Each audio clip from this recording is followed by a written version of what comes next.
가끔은요, 정말 엄청난 지혜가 아주 뜻밖의 곳에서 튀어나올 때가 있거든요. 오늘 우리가 파헤쳐 볼 이야기가 딱 그런 경우입니다.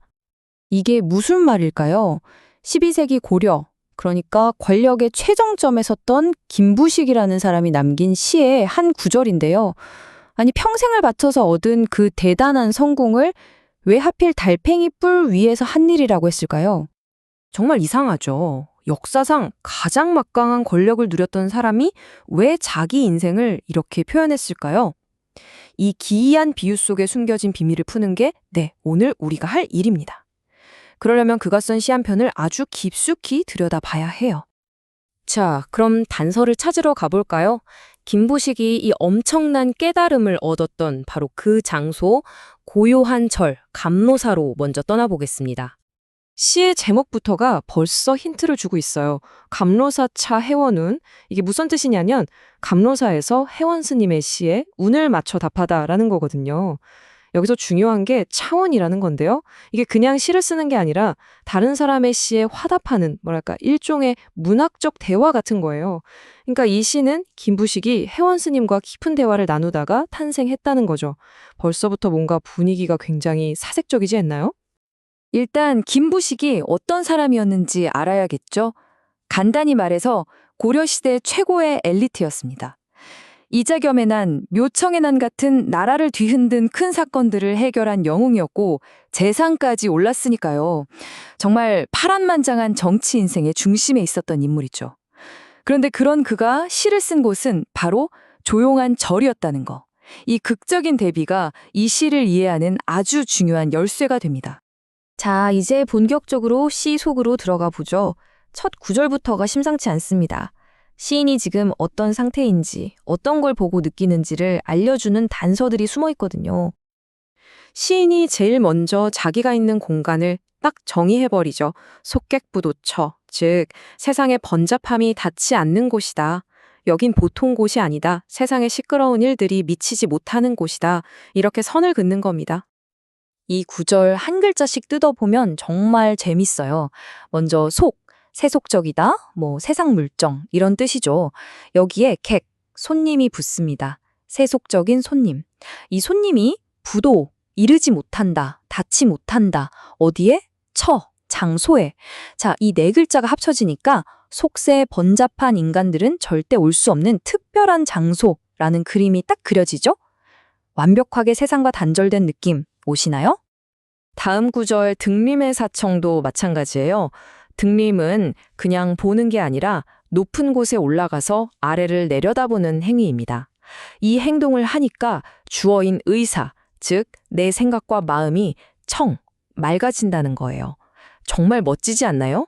그냥 높은 데 올라가서 기분 좋다, 이게 아니라 몸을 움직여 높은 곳에 오르는 물리적인 행위가 정신을 맑게 만드는 과정으로 이어진다는 걸 이렇게 표현한 거죠. 이렇게 마음이 투명한 유리처럼 맑아지니까 그제서야 주변 풍경이 제대로 눈에 들어오기 시작합니다. 이전에는 그냥 지나쳤을지도 모를 가를산의 선, 밤에도 은은하게 빛나는 강물의 빛깔, 이런 것들에서 깊은 평온함을 느끼는 거죠. 자, 이제 시인의 시선이 움직이지 않는 거대한 산과 강에서 그 안을 자유롭게 떠다니는 아주 작은 존재들로 옮겨갑니다. 그리고 바로 여기서 아주 결정적인 마음의 변화가 일어납니다. 여기서 반복되는 단어 느껴지시나요? 바로 홀로 있다는 겁니다. 무리에서 벗어난 새, 홀로 떠가는 배. 이들은 그 누구에게도 그 무엇에도 얽매이지 않고 그냥 가볍게 자기 갈 길을 가고 있어요. 이 구절을 제대로 이해하려면 딱 한 글자에 집중해야 합니다. 바로 외로울 고자죠. 보통 외롭다 하면 좀 쓸쓸하고 부정적인 느낌이잖아요. 근데 여기서는 완전 달라요.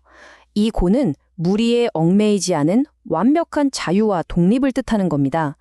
누구의 간섭도 없이 오직 혼자 힘으로 저 멀리 시야에서 사라질 때까지 날아가는 그 모습. 김부식은 바로 그 자유로운 고독함에 마음을 빼앗긴 거예요. 그리고 보세요. 바로 다음 구절에서 고범, 즉 외로운 돛단배라고 하면서 고라는 툇말을 한 번 더 반복하죠. 심지어 홀로 독자까지 더해서 그 독립성을 강조하고 있어요. 그런데 진짜 핵심은 맨 마지막 글자, 경, 가벼울 경입니다. 왜 가벼울까요? 그렇죠. 평생 자신을 짓눌렀던 권력, 명예, 책임 같은 무거운 짐들이 저 배에는 없기 때문이에요. 그저 바람 부는 대로 가볍게 흘러가는 저 모습을 평생 무거운 갑옷을 입고 살아온 김부식은 얼마나 부러운 눈으로 바라봤을까요? 바로 이 순간입니다.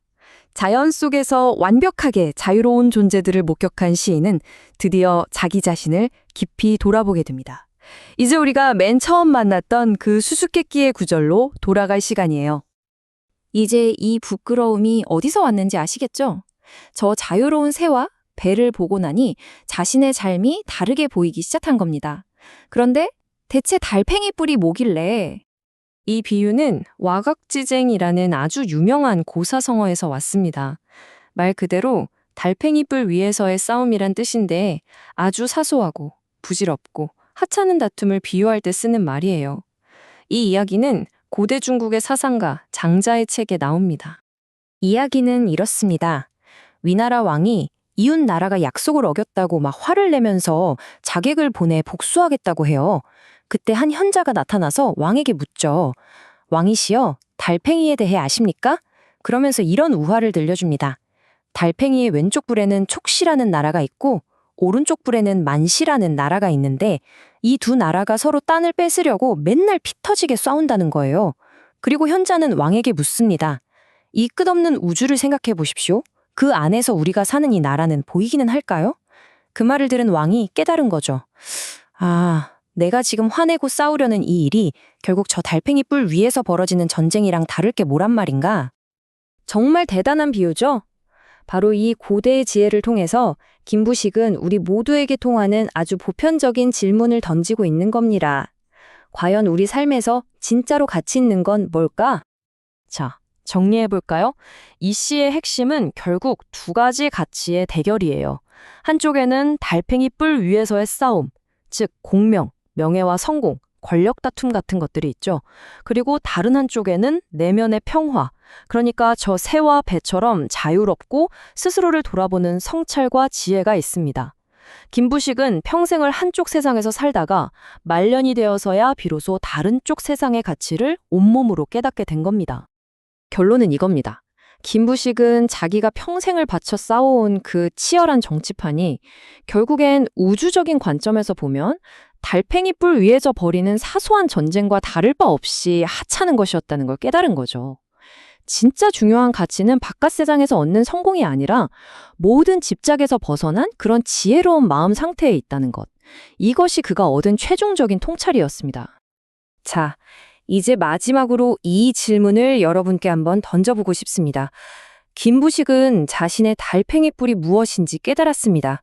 그렇다면 지금 이 순간 우리가 그토록 치열하게 매달리고 싸우고 있는 우리 각자의 달팽이 뿔은 과연 무엇일까요?